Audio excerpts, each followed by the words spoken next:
शुरुआत एक अच्छी खबर के साथ। मुंबई में आज से एक नया माइलस्टोन जुड़ गया है। आज मुंबई के बीकेसी यानी बांद्रा कुर्ला कॉम्प्लेक्स में देश का पहला एप्पल स्टोर खुल गया, जो करीब 22,000 वर्ग फुट में फैला हुआ है। इस स्टोर का उद्घाटन एप्पल के सीईओ टिम कुक ने खुद किया। कस्टमर्स के स्वागत के लिए खुद कुक स्टोर के गेट पर मिले। कस्टमर्स और एप्पल फैंस में आज गजब का जोश भी दिख रहा था। वो कुक के साथ सेल्फी ले रहे थे और एप्पल स्टोर के एक्सपीरियंस से काफ़ी खुश नजर आए। आपको बता दें कि इस स्टोर में एप्पल के सारे ब्रांड जैसे फ़ोन, एप्पल वॉच, एयरटैग, तमाम तरह की एक्सेसरीज सब मिलेंगे। इसके साथ ही 20 अप्रैल को अब दिल्ली में एप्पल का दूसरा स्टोर खोलने की पूरी तैयारी है। तो एप्पल के स्टोर का जायजा लिया हमारी संवाददाता शिवानी घरत ने।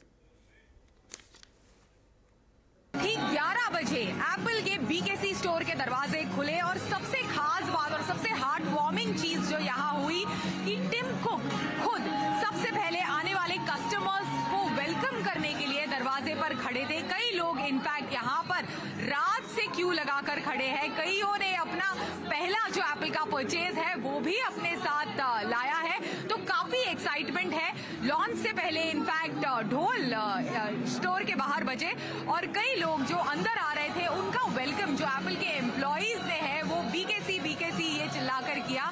काफी स्पेशल स्टोर है। कल ही हमें इनफैक्ट मुझे इस स्टोर का प्रीव्यू मिला। तकरीबन 22,000 स्क्वायर फीट का ये पूरा स्टोर है। लोअर फ्लोर जहां पर मैं खड़ी हूँ, ऊपर का भी एक हिस्सा है जहां पर एप्पल के प्रोडक्ट्स और एक्सेसरीज डिस्प्ले पर है और काफी स्पेशियस है। अलग अलग तरह के प्रोडक्ट्स जो दूसरे एप्पल के ऑथराइज्ड रिटेलर्स के पास नहीं मिलते वो भी रेंज इस स्टोर में मौजूद है। चाहे वो नया एप्पल आईफोन येलो कलर का हो या फिर एप्पल वॉच अल्ट्रा के अलग अलग रंगों के स्ट्रैप्स, सभी कुछ यहाँ पर डिस्प्ले पर है। एयर टैग वगैरह जैसी एक्सेसरीज भी यहाँ पर आप खरीद सकते हैं। तो कई लोग हैं कि सर्टेन एजेंडा के साथ कि हमें ये चीज खरीदनी है, इस पर्पस के साथ स्टोर में एंटर कर रहे हैं, उसी डेस्क की तरफ जा रहे हैं और अपने प्रोडक्ट्स परचेज कर रहे हैं। काफी एक्साइटमेंट है और क्यों ना हो, एप्पल का रिटेल का पहला स्टोर हमारे देश में मुंबई में आज के दिन खुला है और कई एप्पल फैंस यहाँ पर सुबह से लाइंड अप है और वो आकर यहाँ पे डिवाइसेस परचेज कर रहे हैं। तो देश का पहला स्टोर आ गया है मुंबई के अंदर। एप्पल का ये फ्लैगशिप स्टोर है। अभी तक थर्ड पार्टी स्टोर देश में हुआ कर सकते थे, लेकिन ये कंपनी का डायरेक्ट फ्लैगशिप स्टोर है और दुनिया में कई जैसे कि लंदन के एवेन्यू स्ट्रीट में और न्यूयॉर्क में जिस तरह के एक्सपीरियंस सेंटर हैं वही एक्सपीरियंस यहाँ देने की बात है। तो मुंबई के बीकेसी में खुले भारत के पहले एप्पल स्टोर को देखकर लोग भी काफ़ी खुश हैं। लोगों ने कहा है कि ये पहली बार है जब एप्पल के सारे प्रोडक्ट्स एक साथ देखने को मिल रहे हैं। साथ ही एप्पल स्टोर की बिल्डिंग लोगों को काफ़ी आकर्षक लग रही है। एप्पल का पहला रिटेल स्टोर मुंबई के बीकेसी में खुल गया है। 11 बजे आज खुला। टिम कुक ने खुद स्टोर के डोर्स ओपन किए, साथ ही सबसे पहले कस्टमर्स को वेलकम भी किया। हमारे पीछे इनफैक्ट कई सारे लोग यहाँ पर प्रोडक्ट्स को एक्सपीरियंस कर रहे हैं। ये एप्पल के स्टोर में एंटर करने वाले पहले कुछ कस्टमर्स हैं। चलिए उन्हीं से बात करते हैं। Hi, are you an Apple fan? Yes, I am Apple fan और यहाँ मैं आकर के बहुत ग्रेटफुल फील कर रही हूँ बिकॉज मेरा बहुत टाइम से मन था कि एप्पल के जितने भी प्रोडक्ट्स हैं एक बार जाकर के मेरे को देखना जरूर है कि हाँ, एप्पल आईफोन में यूज करती हूँ बट एप्पल इतनी सारी फैसिलिटीज दे रहा है तो यहाँ के बहुत अच्छा लग रहा है। एप्पल कस्टमर्स इस स्टोर में तो क्या खरीदने के बारे में सोच रहे हैं, क्या फिलहाल एक्सपीरियंस कर रहे हैं आप? ये एक नया एक्सपीरियंस हो गया है। मतलब ऐसे किधर भी एप्पल स्टोर में जाते थे तो खाली फ्यू प्रोडक्ट मिलते थे, मतलब एक या दो। इधर हर प्रोडक्ट का हर कलर हर चीज़ एक्सपीरियंस करने मिलता है। जैसे कि होम मिनी है, होम मिनी कभी एक्सपीरियंस ही नहीं किया था। मैं एप्पल मैक्सेफ है वो कभी ये। I am sorry to disturb you from your music experience, पर आप कितने साल से एप्पल फैन है और कैसे लग रहा है यहाँ पे पहला एप्पल स्टोर मुंबई के बीकेसी में खुला है? तो what is your like expectation experience? I am having a wonderful time. I am using iPhone since iPhone 4. iPhone 4. So I've been a very good customer of Apple, and it is good to see that कि यहाँ पे मुंबई में पहली बार Apple store खुला है.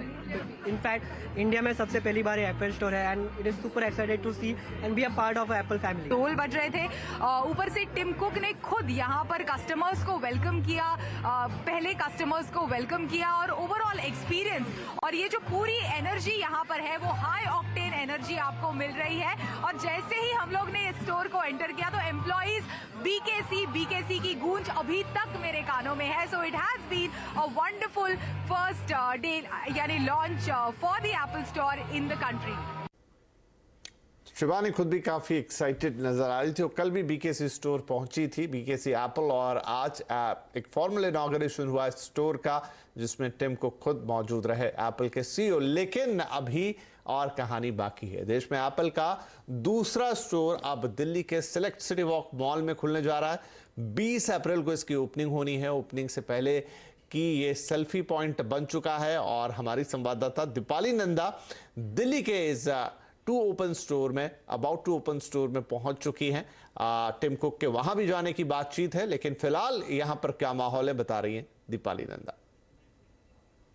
मुंबई के बाद एप्पल देश में दूसरा स्टोर राजधानी दिल्ली के सिलेक्ट सिटी वॉक में खोलेगा, और उसी जगह पर इस वक्त मैं मौजूद हूं जहां पर एप्पल के ग्रैंड ओपनिंग के लिए तैयारियां पूरी की जा चुकी हैं. और सबसे इंटरेस्टिंग बात आप देखेंगे कि यहां पर जो वॉल बनाई गई है उसमें आपको मुगल एरा की झलक दिखेगी कि जिस तरह की गेट्स, जिस तरह की वॉल मुगल एरा के दौरान था जो कि भारत की संस्कृति को दर्शाते हैं, वो पूरा वॉल यहाँ पर लगाया गया है. और यहाँ पर टीजर आप देखेंगे जिसमें सामने लिखा हुआ है एप्पल साकेत ग्रैंड ओपनिंग 20 अप्रैल 2023. और सबसे इंटरेस्टिंग बात मैं आपको बता दूं कि यहाँ पर जो लोग सिलेक्ट सिटी वॉक में आ रहे हैं वो बाकायदा इस बैकग्राउंड के साथ सेल्फी ले रहे हैं. कुछ लोग मौजूद हैं मेरे साथ. सर, आप एप्पल का फोन यूज करते हैं, कैसा एक्सपीरियंस रहता है as a Apple user? I think once you're an Apple user, you are Apple user forever. It's the kind of features Apple phone has. I think for me the biggest reason is it gives you the kind of security that no other phone can. So I'm not really confident of using an Android phone anymore. And the ease of using an Apple. इतना महंगा पड़ता था, लगता था कि अब थोड़ा सस्ता होगा. Correct, I think so, because Apple India में प्रोडक्शन भी स्टार्ट कर रहा है. सो आई एम अज्यूमिंग कि कुछ मॉडल्स तो इंडिया में सस्ते मिलने लग गए हैं. I think going ahead it should benefit a lot, and trust better होता है, like if you buying directly from the Apple. या करेक्ट. बिल्कुल, एक विश्वास और ज्यादा बढ़ता है जब आप कंपनी के आउटलेट से ही सीधा चीज खरीदते हैं. और एप्पल की बात करें तो ट्रस्टवर्दी ब्रांड है और पूरी दुनिया में 500 स्टोर्स हैं, और अब भारत में भी इसकी शुरुआत हो गई है. मुंबई के बाद राजधानी दिल्ली में स्टोर खुलेगा 20 तारीख को, और एक्सपेंशन को लेकर, इन्वेस्टमेंट को लेकर भी काफी बड़े प्लान एप्पल की तरफ से संकेत मिल रहे हैं. खासतौर पर अगर हम मैन्युफैक्चरिंग या फिर असेंबलिंग की बात करें तो उसको लेकर कई सारे स्टेप्स हैं, कई सारे प्लान्स हैं जो आने वाले वक्त में हमें एप्पल की तरफ से होते हुए दिखेंगे. दीपाली नंदा, दिल्ली. तो 20 अप्रैल को ये इनॉग्रेशन होने जा रहा है और टिम कुक वहां भी पहुंचते हुए नजर आएंगे. लेकिन फिलहाल आज तो मुंबई में उन्होंने इनॉग्रेट किया और 20 तारीख को एप्पल स्टोर ने एप्पल साकेत की झलक हमने आपको दिखा दी. चलिए अब यहां से हम आगे बढ़ते हैं. ये वो नजारा आज का मुंबई में गेट खोलकर इन्होंने किया था एप्पल फैंस का स्वागत. देश का पहला एप्पल स्टोर मुंबई बीकेसी में, और टिम कुक यानी एप्पल के सीईओ खुद रिसीव करने पहुंचे the first bunch of customers को.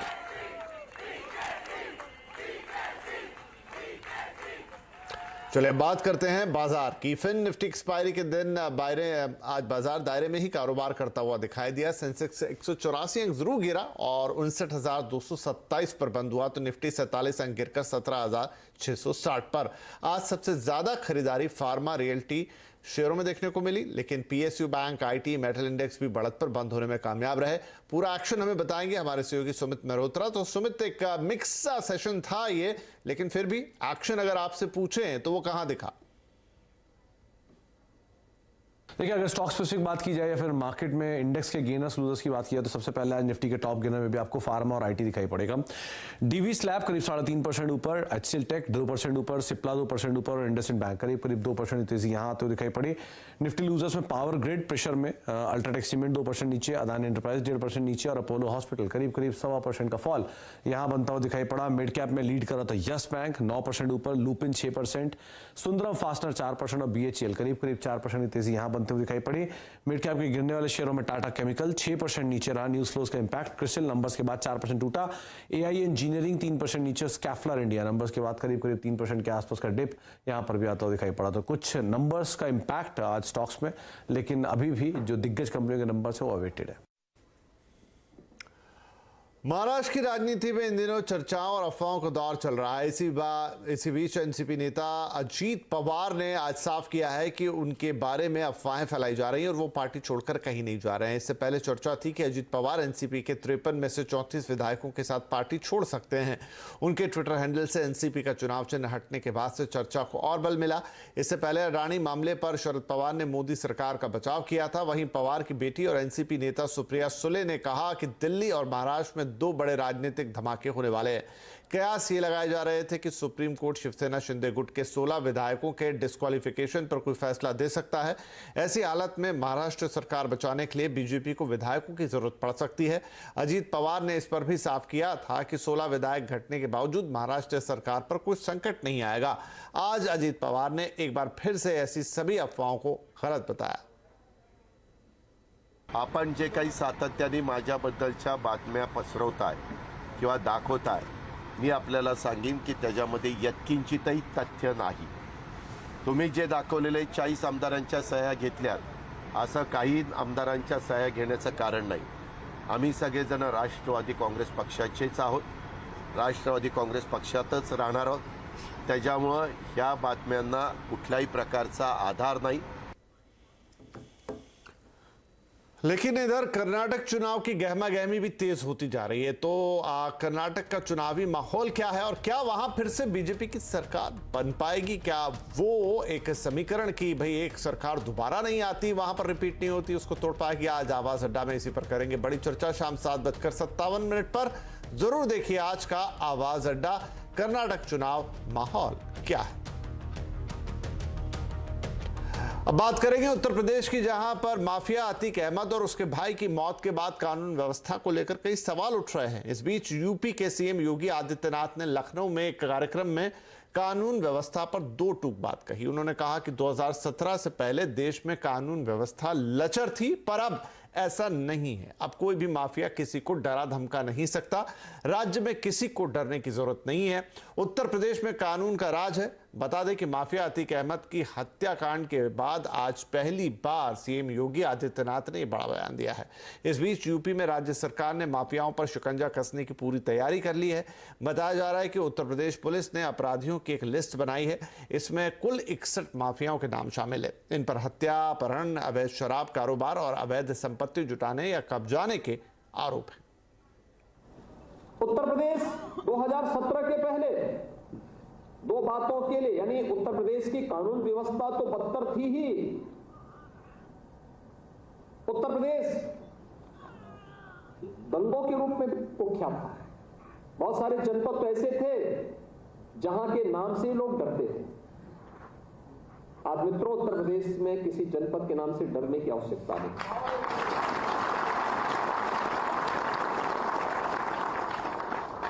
जो पहले उत्तर प्रदेश के पहचान के लिए संकट थे, आज स्वयं आप देख रहे होंगे कि उनके लिए स्वयं ही संकट बनता जा रहा है। अब कोई पेशेवर अपराधी और माफिया किसी उद्यमी को फोन से डरा धमका नहीं सकता है। कोई नहीं डरा धमका सकता है।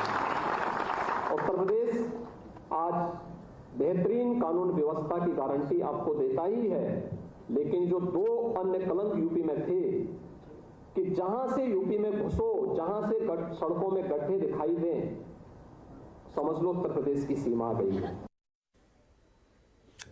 और यहां पर लेंगे अब एक छोटा सा ब्रेक, लेकिन ब्रेक के उस पार रहेंगी कुछ और रोचक खबरें आपके लिए।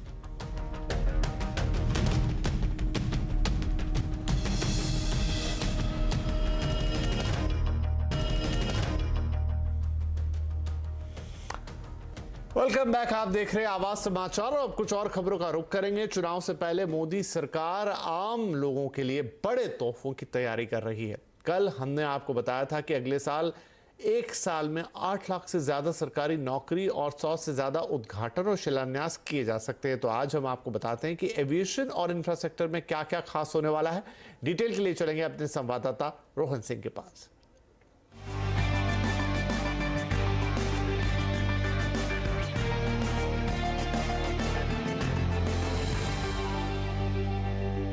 राइट, तो रोहन हमारे साथ। तो रोहन, अगर इंफ्रास्ट्रक्चर या इंफ्रासेक्टर की हम बात करें तो एविएशन और एयरपोर्ट्स, इन तमाम चीज़ों में या पोर्ट्स की बात करूं, क्या क्या नया होता हुआ दिखेगा? जी, एयरपोर्ट अथॉरिटी ऑफ इंडिया को ऐसे एयरपोर्ट्स या टर्मिनल बिल्डिंग्स को चिन्हित करने के लिए कहा गया है जहां काम काफी एडवांस स्टेज पर है और जिन्हें अगले कुछ महीनों में जिनका इनॉग्रेशन किया जा सकता है। और एआई ने करीब 20 ऐसे एयरपोर्ट्स को चिन्हित किया है। इसमें से कुछ प्राइवेट एयरपोर्ट्स भी हैं और इनमें से करीब 8 से 10 ऐसे एयरपोर्ट्स होंगे जिनका उद्घाटन खुद प्रधानमंत्री नरेंद्र मोदी के हाथों से किया जाने वाला है। प्रायोरिटी की अगर हम बात करें, सबसे टॉप प्रायोरिटी पे है अयोध्या इंटरनेशनल एयरपोर्ट, जिसको सरकार हर हाल में 2024 से पहले जिसका इनॉग्रेशन करना चाहती है। और इसके अलावा जेवर इंटरनेशनल एयरपोर्ट पे भी आप पहली उड़ान 2024 से पहले देख सकते हैं। इसके अलावा हीरासर एयरपोर्ट जो है वो राजकोट में, उसका इनॉग्रेशन भी बहुत जल्दी किया जा सकता है। उस पर भी काम काफी एडवांस लेवल पे चल रहा है। इसके अलावा कुछ ऐसी बिल्डिंग्स हैं जहां पे टर्मिनल बिल्डिंग जो है वो तैयार है या रनवे एक्सटेंशन हो रहा है।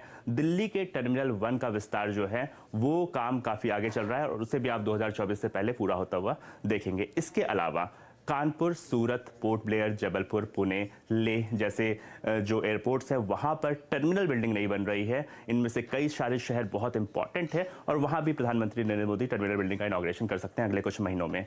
इसका इंपॉर्टेंस कितना है, ये इसके लिए जो सिविल एविएशन मिनिस्टर हैं ज्योतिरादित्य सिंधिया, वो हर सप्ताह एक डैशबोर्ड मीटिंग कर रहे हैं और हर प्रोजेक्ट को काफी माइन्यूटली से ऑब्जर्व कर रहे हैं, उसके प्रोग्रेस को देख रहे हैं। और सरकार चाहती है कि किसी भी हाल में 2024 से पहले कई सारे जो इस तरह के एयरपोर्ट्स हैं वो उसका काम जो है वो पूरा किया जा सके। ठीक है, तो ये तो बात हो गई एयरपोर्ट्स की रोहन, लेकिन एक और सेक्टर है वो है हाईवे का, जहां पर सीधे लोगों को फायदा होता है। तो क्या वहां पर कुछ नया होने वाला है? किस तरह के इनॉग्रेशंस देखने को मिल सकते हैं? जी, हाईवेज में भी काफी तेजी से काम हो रहा है और नितिन गडकरी के नेतृत्व में आप अगले कुछ महीनों में कई सारे प्रोजेक्ट्स का इनॉग्रेशन देखेंगे। कुल मिला के जो लंबाई है वो 4000 किलोमीटर की है, जिनमें काम काफी एडवांस स्टेज पर चल रहा है। और इनमें अगर हम प्रोजेक्ट्स की बात करें तो जो हाईवेज का जाल है वो टारगेट सरकार का ये है कि आपको एक हाईवे से दूसरे हाईवे और इससे कनेक्टिंग अगर हम कहें तो कश्मीर से लेकर कन्याकुमारी तक आप सिर्फ हाईवेज के इस जाल के जरिए आ सकते हैं और इसको 2024 से पहले लॉन्च कर लिया जाएगा। इसके अलावा सरकार की जो टॉप प्रायोरिटी पे है वो है कैलाश मानसरोवर प्रोजेक्ट, जिसको कि काफी तेजी से जिसका काम पूरा किया जा रहा है। इसके अलावा दिल्ली देहरादून एक्सप्रेसवे, यानी कि दिल्ली से देहरादून आप सिर्फ 2-2.5 घंटे में पहुंच जाएंगे, उसके काम को भी 2024 से पहले पूरा कर लिया जाएगा। इसके अलावा कुछ ऐसे प्रोजेक्ट हैं जो कि बहुत ही सुपरफास्ट तरीके से जिस पे काम किया जा रहा है। मुंबई गोवा, इसके अलावा दिल्ली अमृतसर कटरा, इसके अलावा मुंबई नागपुर एक्सप्रेसवे, ये सारे उस लिस्ट में शामिल हैं जिनको कि काफी तेजी से काम किया जा रहा है और जो कि 2024 से पहले आपको इनॉग्रेट होते हुए दिखेंगे। इसके अलावा जिसका सबको इंतजार है, दिल्ली मुंबई एक्सप्रेसवे, यहाँ पे कुछ ग्लिचेस जरूर हैं लेकिन सरकार चाहती है कि 2024 से पहले इसका भी उद्घाटन कर लिया जाए। इसके अलावा उत्तर प्रदेश के लिए काफी महत्वपूर्ण है वो है गंगा एक्सप्रेसवे, यानी कि मेरठ से प्रयागराज तक को कनेक्टिव करता हुआ, यानी कि ईस्टर्न और वेस्टर्न यूपी को कनेक्ट करता हुआ। पॉलिटिकली काफी इंपॉर्टेंट है, ये भी आप देखेंगे कि 2024 से पहले बनकर तैयार हो जाएगा। सरकार इंफ्रा प्रोजेक्ट्स पे काफी ज्यादा फोकस कर रही है और ये सारे प्रोजेक्ट्स जो हैं आपको एक के बाद एक इनॉग्रेट होते हुए अगले कुछ महीनों में नजर आएंगे।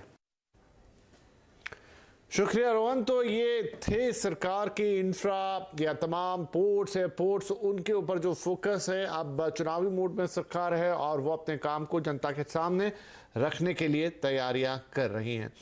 हम आगे बढ़े। सरकार शेल कंपनियों पर और सख्ती करने जा रही है। कंपनियां और पार्टनरशिप फर्म्स में रेगुलेटरी फाइलिंग में गड़बड़ी रोकने के लिए एक नया सिस्टम भी आने वाला है। तो कैसे ये सिस्टम होगा, कैसे काम करेगा, ये सब बताएंगे हमें हमारे संवाददाता आलोक प्रियदर्शी। तो आलोक, क्या है ये नया सिस्टम, कैसे शेल कंपनियों पर अब शिकंजा कसने की तैयारी है? बिल्कुल, देखिए, शेल कंपनियों और फेक एंटिटीज पर सरकार शिकंजा कसने की तैयारी कर रही है। सरकार एक ऐसा कंप्लायंस मैनेजमेंट सिस्टम तैयार करने जा रही है जिसके बाद जितनी भी कंपनियां हैं या फिर लिमिटेड लायबिलिटी पार्टनरशिप फर्म्स हैं, उनमें रेगुलेटरी फाइलिंग्स को लेकर सख्ती और बढ़ाई जाएगी। दरअसल सरकार MCA 21 के वर्जन 3 के लॉन्च होने के बाद कई सारे फॉर्म्स को अपलोड कर चुकी है, जिसमें सरकार का इरादा है कि कुल मिलाकर 85 फॉर्म्स अपलोड किए जाएंगे और इन फॉर्म्स को अपलोड होने के बाद सरकार इस सिस्टम को एक्टिवेट कर देगी। इस सिस्टम से सबसे बड़ा फायदा ये होगा कि इसमें कोई भी अगर रेगुलेटरी फाइलिंग मिस होती है, उसके बाद सीधे तौर पर जो अलर्ट होगा, रेड फ्लैग होगा, वो कंपनी के पास भी पहुंचेगा और साथ ही साथ जो जांच एजेंसी खासतौर से इसमें जुटी होती है, रजिस्ट्रार ऑफ कंपनीज, उसके पास भी एक ऐसा अलर्ट पहुंचेगा। तो कुल मिलाकर सरकार कोशिश ये कर रही है कि कोई भी रेगुलेटरी फाइलिंग होती है वो कोई मिस ना करे और साथ ही साथ जो भी जरूरी फॉर्म्स हैं वो भी सही समय पर भरे जाएं। तो कुल मिलाकर सरकार की कोशिश यही है कि इस तरह की जो वित्तीय अनियमितता होती है, रेगुलेटरी अनियमितता होती है, उन सभी पर नकेल कसी जाए और एक कंप्लायंस मैनेजमेंट सिस्टम के जरिए इसकी लगातार मॉनिटरिंग भी करती रह जाए, ताकि जो शेल कंपनियों की जो प्रॉब्लम्स हैं उससे जल्दी से जल्दी छुटकारा पाया जा सके। जी, बहुत शुक्रिया इस अपडेट के लिए। और यहां पर आपसे लेंगे इजाजत, लेकिन जाते जाते बता दें कि आज का कंज्यूमर अड्डा है टैक्स की नई रिजीम माफ कीजिए नई और ओल्ड रिजीम में चुनने के बीच अगर कोई कंफ्यूजन है, क्योंकि आप सबके ऑफिस में लगभग यही डेट होगी 18 से 20 के बीच फैसला लेना है, तो नई टैक्स रिजीम या ओल्ड टैक्स रिजीम आपके लिए क्या है, फायदे का सौदा क्या बेहतर होगा। आज का कंज्यूमर अड्डा 2 टैक्स रिजीम ऑप्शन का टेंशन जरूर जुड़ेगा हमारे साथ।